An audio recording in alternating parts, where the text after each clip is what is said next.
নমস্কার। আমরা স্মরণ করছি পরম পূজ্যপাদ রঙ্গনাথানন্দজি মহারাজের অপূর্ব জীবন। 1998 সালটি ছিল রামকৃষ্ণ মঠ মিশনের কাছে বড়ই সংকটের বছর।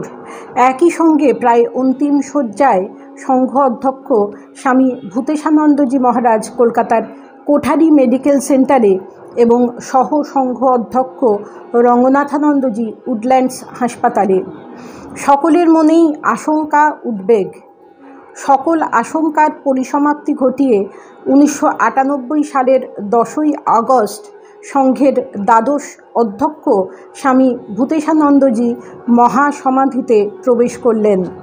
প্রথম দুদিন প্রবীণ সংঘচালকেরা অসুস্থ রঙ্গনাথানন্দজিকে সে সংবাদ দিতে দ্বিধাগ্রস্ত ছিলেন। তৃতীয় দিনে অপারগ হয়ে কর্তৃপক্ষের বর্ষিয়ান দুজন সন্ন্যাসী পূজ্যপাদ মহারাজের কাছে যান এবং খুব দ্বিধাজড়িত কণ্ঠে মৃদু স্বরে ভূতেশানন্দজির দেহ অবসানের সংবাদ দেন। ধীর শান্ত নেত্রে টেবিলের উপর রাখা ঠাকুরের ছবির দিকে তাকিয়ে মহারাজ শুধু বলেছিলেন, তাঁর ইচ্ছা।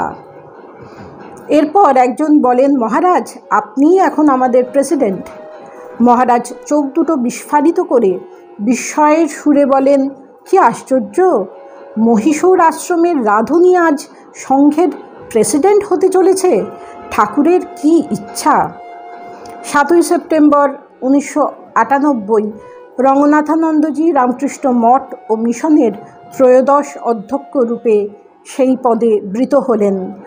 শুরু হলো বিশ্বজোড়া রামকৃষ্ণ ভাবান্দোলনের প্রধান নায়ক রূপে সংঘ এবং সংঘের সাধু ব্রহ্মচারী অগণিত দেশসেবক এবং ভক্তবৃন্দকে সঠিক পথে পরিচালনার মহান ভূমিকা। সংঘ অধ্যক্ষ হয়ে বেলুড় মঠে সর্বপ্রথম দীক্ষা প্রদান করেন 56 জন দীক্ষার্থীকে 4 নভেম্বর 1998। যদিও এরই মধ্যে গোলপার্কে থাকাকালে তিনি 14ই সেপ্টেম্বর একজন প্যালেস্টানীয় ভক্তকে ঠাকুরের নাম দিয়েছিলেন।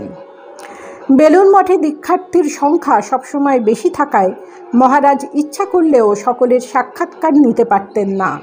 তবে দীক্ষার দিন শুরুতে ঠাকুর ও মায়ের সম্পর্কে কিছুটা বলে ভক্তদের শ্রী শ্রী রামকৃষ্ণ লীলা প্রসঙ্গ ও মায়ের পদপ্রান্তে বইগুলি পড়তে বলতেন। স্কুল কলেজের ছেলেমেয়েরা দীক্ষা নিতে চাইলে মহারাজ খুব খুশি হতেন। প্রত্যেক দীক্ষার দিন যুবক বা যুবতীদের প্রতি তার একটা বিশেষ নজর লক্ষ্য করা যেত।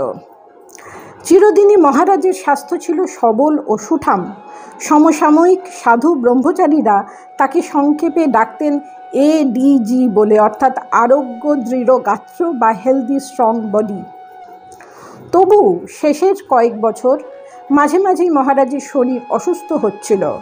2001 সালে ব্রেন স্ট্রোক হয়েছিল। সেবার যেভাবে তিনি সুস্থ হয়ে উঠলেন তাতে ডাক্তাররাও অবাক হয়ে গিয়েছিলেন। 23শে জানুয়ারি 2004 সাল বেলগাঁও রামকৃষ্ণ মিশনে শ্রী শ্রী ঠাকুরের মন্দির ও প্রার্থনা গৃহ শুভ উদ্বোধন উপলক্ষে ব্যাঙ্গালোরে পৌঁছেও হঠাৎ অসুস্থ হয়ে পড়ার ফলে সেই শুভ কাজ তিনি সম্পাদন করতে পারেননি। ব্যাঙ্গালোর থেকে তাকে ফিরে আসতে হয় বেলুড় মঠে। 1998 সালের বড় অসুস্থতার পর মহারাজ প্রায়ই বলতেন, এখন তো আমার এক্সটেনশন চলছে। শেষের দিকে কখনো কখনো ডাক্তার ও কাছের সেবকদের তার হাতটি উপরে তুলে দেখিয়ে বলতেন, এই চলে যাব। কখনো বলতেন, উপরে চলে যাব। কখনো বলতেন, ঠাকুরের কাছে চলে যাব। এমনকি 2-1 সময় বলেছেন, এই সামনের অমুক মাস পর্যন্ত। সেই মাসটি কেটে যাবার পর সেবকরা মজা করে মহারাজকে স্মরণ করিয়ে দিলে মহারাজ সেই শিশুসুলভ হাসি হেসে বলতেন, যাব তো, কিন্তু ঠাকুর যে যেতে দিচ্ছেন না। প্রতি বছরই শ্রী সারদা মঠে মহারাজ ভান্ডারা দিতেন। খাওয়া দাওয়া ছাড়া কিছু উপহার দেবার জন্যে কিছু টাকা পাঠাতেন। এভাবে ভান্ডারা দেওয়া হলো বেশ বড় করে। বলেছিলেন, খাওয়া দাওয়া ভালো এবং উপহার যেন সুন্দর হয়। তাই মায়ের ছবি বসিয়ে সেবার HMT ঘড়ি দেওয়া হয়েছিল 143 জনকে। নমস্কার।